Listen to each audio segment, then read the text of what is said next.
Under the wide open sky, the tangled veins of this salty wilderness are flooded with the sea's tidal reach, until river becomes sea and sea meets sky.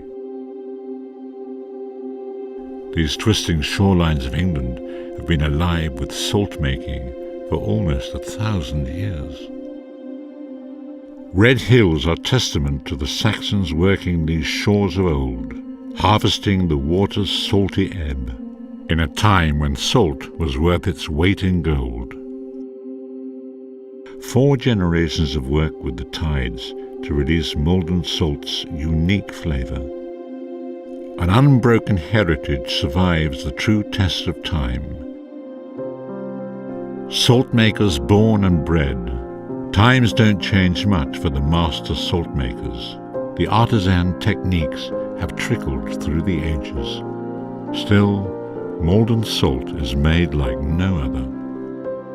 There is an art in temperature and timing, a slow warmth uncovering the water's secret, skilled hands poised over every batch, watching, waiting for the precious flakes to surface, forming into Maldon's unique pyramid-shaped crystals, simply perfect in taste and texture. Pinched, crushed, crumbled, releasing its saltiness with a lick of sweetness. In it, we savour the depth of the sea, the salt others are measured by. This is salt as it should be.